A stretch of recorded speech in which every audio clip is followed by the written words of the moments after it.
Good morning. हम 11th class की जो ज्योग्राफी की बुक है, भारत का भूगोल, जिसका पहला अध्याय भारत की स्थिति तथा उसके विस्तार के बारे में अपने पिछले 2 वीडियो में पढ़ा।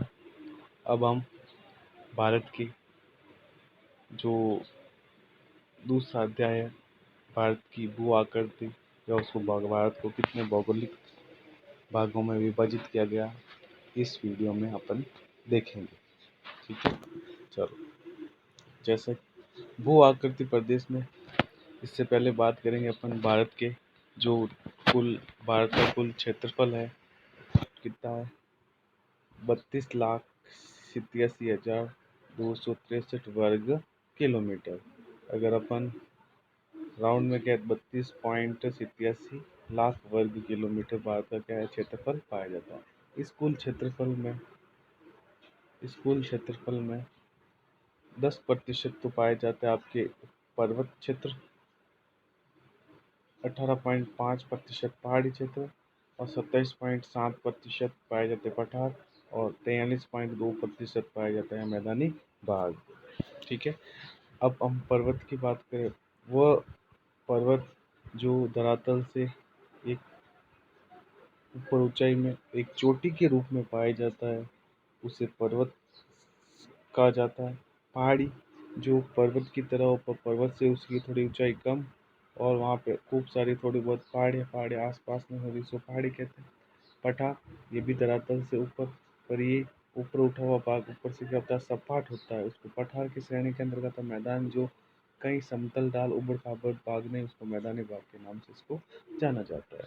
अब आगे देखिए, भारत को निम्न विभागों में बांटा जा सकता है। अपन ने इस भारत के भौतिक विभाजन को 6 भागों में विभाजित किया, कहीं कहीं 4 भागों में, कहीं कहीं 5 भागों में विभाजित किया जाता है। जैसे अपन ने इसको 6 भागों में विभाजित किया। पहला अपना भाग है उत्तर पर्वतीय प्रदेश, दूसरा अपना भाग है मध्यवर्ती विशाल मैदान, तीसरा आपके प्रायद्वीपीय पठार, चौथा आपके तटीय मैदानी भाग और पांचवा आपके थार का मरुस्थल और छठा भाग है आपके द्वीपीय समूह। अपन ने इसको 6 भागों में इसको विभाजित किया। इस डायग्राम या मैप में देख लीजिए, सबसे पहला आपके कौन सा भाग है, उत्तरी पर्वतीय क्षेत्र, जो यहाँ से लगाकर ये इस वाले क्षेत्र में पाया जाता है। दूसरा भाग है थार का मरुस्थल वाला भाग, जो जहाँ पे रेगिस्तान पाया जाता है, थोड़ा बहुत पंजाब, राजस्थान और गुजरात का क्षेत्र इसके अंदर सम्मिलित होगा। तीसरा आपके भाग पाया जाता है मैदानी प्रदेश, जो ये नदियों के द्वारा यहाँ पर बिछाई गई मिट्टियों से इसकी उत्पत्ति हुई है। चौथा भाग है प्रायद्वीपीय भाग। पांचवा जो तट्टी वाले भाग है, ये वाले भाग में अपन बांटा जाता है, जो ये पश्चिमी घाट, इसको पूर्वी घाट कहा जाता है। और छठा आपके द्वीप समूह, यानी अंडमान निकोबार द्वीप समूह और लक्षद्वीप, ये अपन 6 भागों में इसको अपन ने बांटा है। ठीक है, आगे देखो। अब एक एक भौतिक विभाजन इसको लेंगे, तो सबसे पहला आपके पर्वतीय प्रदेश में इसको भी वापस 3 भागों में अपन डिवाइड कर सकते हैं। पहला ट्रांस हिमालय, दूसरा है जो हिमालय श्रेणी और तीसरा आपके पूर्वती हिमालय। ठीक है, अब ट्रांस हिमालय को वापस इसने 4 भागों में बांटा गया, काराकोरम, लद्दाख हिमालय, जास्कर और कैलाश पर्वत। हिमालय श्रेणी में इसको 3 श्रेणियां हैं, महान हिमालय, मध्य हिमालय और शिवालिका है। पूर्वोत्तर हिमालय को आंतरिक पहाड़ियाँ तथा पूर्वोत्तर पहाड़ियाँ। ठीक है, अब हम एक एक चीज को वापस ट्रांस हिमालय श्रेणी और इसको अलग से पढ़ेंगे। ठीक है, तो इसको देखिए मैप में, ये जो सबसे ऊपर वाला भाग हिस्सा है, ये काराकोरम श्रेणी है। उसके बाद नीचे लद्दाख श्रेणी, उसके बाद जास्कर और उसके बाद एक कैलाश पर्वत। ठीक है, तो ये ट्रांस हिमालय के भाग है। ये जो हिमालय अपना नंगा पर्वत से लगाकर या नामचा बरवा पर्वत पर्वत तक ये फैला हुआ है, जम्मू कश्मीर से लगाकर आपके अरुणाचल प्रदेश। ठीक है, अगर पर्वतों की बात करें तो नंगा पर्वत से ये नामचा बरवा। राज्यों की बात करें जम्मू कश्मीर, और ये आपके कौन से अरुणाचल प्रदेश में है। अगर नदियों की बात करें, नदियाँ यहाँ पे गुजरते सिंधु नदी, और यहाँ से निकलती है आपके ब्रह्मपुत्र नदी। ठीक है, तो ये नदियों, दो नदियों के मध्य, दो पर्वतों के मध्य, और दो राज्यों के मध्य अपने इसको पढ़ा। तो सबसे पहला आपके आता है ट्रांस हिमालय। ट्रांस हिमालय की अपन बात करें तो इसको अपन ने चार भागों, पहले अपन पढ़ चुके, चार भागों में इसको अपन बांटा था। सबसे पहला वाला भाग था आपके कौन सा, काराकोरम, लद्दाख, जास्कर, और जास्कर की कौन सी श्रेणी है आपके, कैलाश पर्वत। ठीक है, काराकोरम की सबसे ऊंची चोटी पाई जाती कौन सी, केटू। कौन सी है, केटू, जो जिसकी लंबाई है 8,611 मीटर, सॉरी ऊंचाई 8,611 मीटर। ठीक है, इसमें ग्लेशियर कुछ पाए जाते हैं, तो गा गासे गासेर ब्रह्मा, मासेर ब्रह्मा, और ग्लेशियर देखो सियाचिन, बालतोरा, बिहापो और इस्पात। ये यहाँ पर क्या पाए जाते हैं, ये आपके पाए जाते हैं ग्लेशियर। ठीक है, काराकोरम और लद्दाख के मध्य एक नदी बहती है, उसको सियोक नदी चलती है। लद्दाख और जास्कल के मध्य एक नदी चलती है, इसका नाम है सिंधु नदी। और जो कैलाश पर्वत है, जो ट्रांस हिमालय में उपस्थित हिमालय श्रेणी का क्या है, ये भाग पाया जाता है। ठीक है, फिर देखिए आगे इसकी ट्रांस हिमालय की विशेषता देखिए आप, कि भाई इसे ट्रांस हिमालय की विशेषता, इसे तिब्बत हिमालय एवं 33 हिमालय का क्या कहा जाता है, इसको भाग कहा जाता है। इसको ट्रांस हिमालय, ये 33 हिमालय और एक तिब्बत हिमालय का ही भाग है। दूसरा देखिए इसमें केटू, जो गॉडवाइन आस्टीन है, काराकोरम श्रेणी में स्थित है। भारत की ये सबसे ऊंची चोटी, अगर भारत की चोटी की बात करें तो भारत की सबसे ऊंची चोटी कौन सी है, केटू, जिसकी ऊंचाई अभी बताई थी मैंने। वापस देखिए 8,611 मीटर पाई जाती है। ठीक है, स्वैन हेडन ने काराकोरम श्रेणी को एशिया की रीढ़ का यानी बैक ऑफ बॉन की संज्ञा दी। किसको, काराकोरम श्रेणी को बैक ऑफ बॉन की संज्ञा किसने दी, स्वैन हेडन ने दे दी।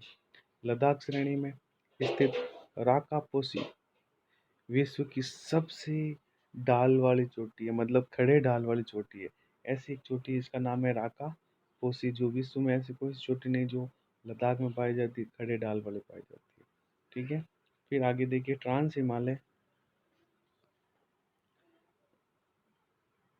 हिमालय जो बंगाल की खाड़ी और तिब्बत की झीलों में प्रवाहित होने वाली नदियों के मध्य का जल को क्या करता है, ये विभाजक करता है। यानी जो तिब्बत बंगाल की खाड़ी में गिरने वाली और जो जो तिब्बत की झीलें हैं उनके मध्य जो पानी प्रवाहित होता है उनको मध्य एक जल विभाजक का काम करती है। कौन सी है, ट्रांस हिमालय श्रेणी। तो अपन ने उत्तरी हिमालय में सबसे पहला ट्रांस हिमालय के बारे में पढ़ा। अब दूसरी श्रेणी आती है आपकी हिमालय श्रेणी। हिमालय श्रेणी को भी अपने वापस तीन भागों में अपन ने डिवाइड किया इसको। सबसे पहला महान हिमालय, दूसरा आपके मध्य हिमालय, और तीसरा आपके बाह्य हिमालय। ठीक है, महान हिमालय को वापस इसके दूसरा कोई अन्य नाम है, आंतरिक हिमालय भी कहते हैं इसको, इसको हिमाद्री भी कहते हैं।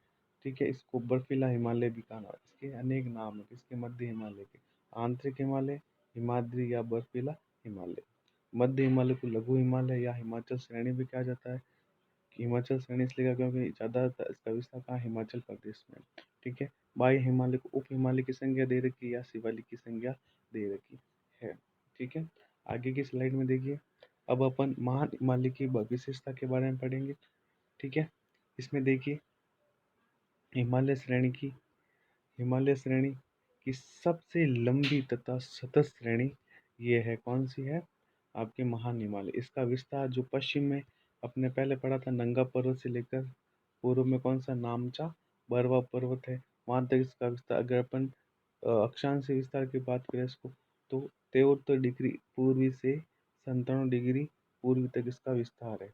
इसकी आकृति अगर पूछे तो इसकी आकृति कैसी है, इसकी महान हिमालय की आकृति है तो एक तो या तो चापाकार है, या तो क्या कहते हैं इसको, अर्ध चंद्राकार इसकी स्थिति है।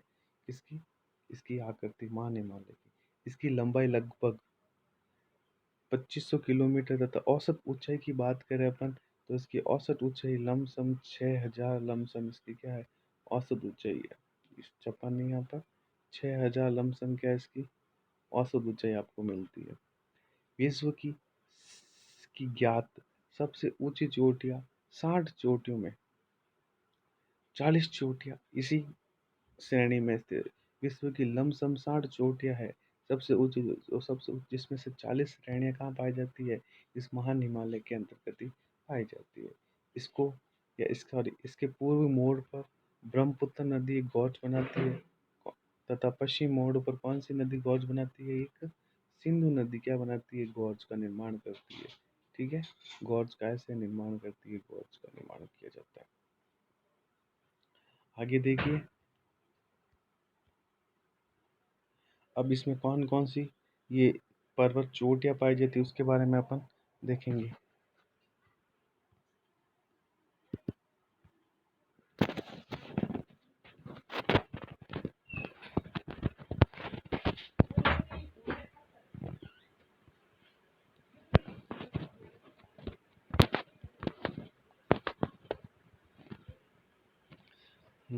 ये देखिए, विश्व की जो सबसे ऊंची चोटी है, यहाँ से यहाँ पे देखिए, सबसे इधर तो है आपके नंगा पर्वत, जिसकी ऊंचाई थी 8126 मीटर, और यहाँ पर थी नामचा बरवा, जिसकी ऊंचाई थी 7756 मीटर, ये तिब्बत में स्थित है।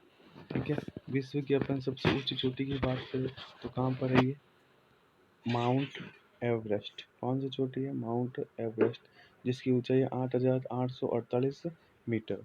ठीक है, और ये कहाँ पर स्थित है, आपके नेपाल में स्थित है। दूसरी चोटी आपके कंचनजंगा है, जो 8598 मीटर है, जो कहाँ पर स्थापित, इसकी स्थिति है सिक्किम में। ठीक है, अब आगे से आगे अपन चोटियाँ देखते जाएंगे। मकालू, जो मकालू 8431 मीटर है। उसके बाद गौरीशंकर है।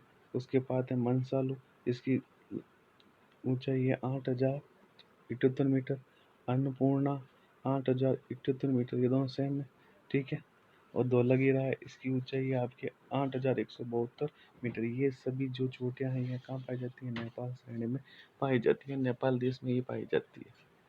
ठीक है, आगे देखिए, त्रिशूल है 7140 मीटर। नंदा देवी जो है 7817 मीटर, और कामेत है 7756 मीटर। ये सभी कहाँ स्थापित है, आपके उत्तराखंड में ये स्थापित है। यहाँ पर ये जो नामचा बरवा पर्वत था, ये 7756 मीटर है। ये कहाँ पर है, अरुणाचल प्रदेश में। और नंगा पर्वत आपको पहले पता है 8126, जो जम्मू कश्मीर में स्थापित है। ठीक है, तो ये सब क्या है, चोटियाँ महान हिमालय की श्रेणी में ये पाई जाती है। ठीक है, अब अपन एक एक चोटी के बारे में, इसकी विशेषता के बारे में पढ़ेंगे। तो सबसे पहले माउंट एवरेस्ट है, जो 8000 इसकी दूरी थी, 8848 मीटर है। ठीक है, जिसका स्थानीय नाम है चोमू यंग ना, यानी पर्वतों की रानी, चोमू युंग ना इसकी पर्वत। पौराणिक नाम है सागर माता। वर्तमान नाम है जॉर्ज एवरेस्ट, नाम से इसका नाम जाना जाता है, जॉर्ज एवरेस्ट। यह हिमालय श्रेणी, नेपाल और विश्व की सबसे ऊंची चोटी के अंतर्गत ये आती है। दूसरी चोटी अपन कंचनजंगा, इसकी ऊंचाई 8598 मीटर है, जो सिक्किम राज्य में कंचनजंगा, इसके पास ये राष्ट्रीय उद्यान भी है। हिमालय श्रेणी की दूसरी सबसे ऊंची चोटी, हिमालय श्रेणी की सबसे ऊंची दूसरी चोटी कौन सी है, आपके कंचनजंगा। पहली थी चोटी कौन सी है, आपके माउंट एवरेस्ट। नोट देखिए यहाँ पर, भारत में हिमालय श्रेणी की सबसे ऊंची चोटी के ऊपर बात करें, भारत में हिमालय श्रेणी की सबसे ऊंची चोटी की बात करें तो कौन सी है, आपके कंचनजंगा। अगर भारत की सबसे ऊंची चोटी की पूछे आपको तो कौन सी है, K2। भारत में सबसे ऊंची चोटी तो K2, और हिमालय श्रेणी की भारत में सबसे ऊंची चोटी आपकी कौन सी है, कंचनजंगा। ठीक है, और सेकंड नंबर पर जो नंगा पर्वत है, दूसरी भारत की हिमालय की सबसे ऊंची चोटी है। अगर भारत की हिमालय सॉरी भारत की सबसे ऊंची चोटी कौन सी है? K2। हिमालय श्रेणी में भारत में सबसे ऊंची चोटी है कंचनजंगा, दूसरे नंबर पर चोटी है आपके नंगा पर्वत। भारत में हिमालय श्रेणी की ये दूसरी सबसे ऊंची चोटी है। ठीक है, तो ये अपनी चोटियों के बारे में। अब इसका अवरोही क्रम में देखो, सबसे ऊंची चोटी कौन सी, उससे बाद उससे बाद उससे बाद। ठीक है, तो सबसे पहले अपनी चोटी की बात करें तो आपको सभी को पता है माउंट एवरेस्ट है, सेकंड नंबर कंचनजंगा, दूसरी है मकालू, तीसरी धौलागिरी, चौथी है मनसालू, सॉरी पांचवी है मनसालू, छठा है नंगा पर्वत और सातवां अन्नपूर्णा। ये सभी एक सीक्वेंस में इसकी दूरी भी दर्शा रखी है। ठीक है, माउंट एवरेस्ट के 8,848 मीटर, कंचनजंगा 8,598 मीटर, मकालू है आपके 8,471 मीटर, धौलागिरा 8,172 मीटर, मनसालू आपके 8,156 मीटर, नंगा देवी या सॉरी नंगा पर्वत है 8,126 मीटर और अन्नपूर्णा आपके 8,078 मीटर। ठीक है दोस्तों, अब इससे आगे अपन अगले वीडियो में पढ़ेंगे क्योंकि ज़्यादा वीडियो बड़ा हो जाएगा। Okay, bye.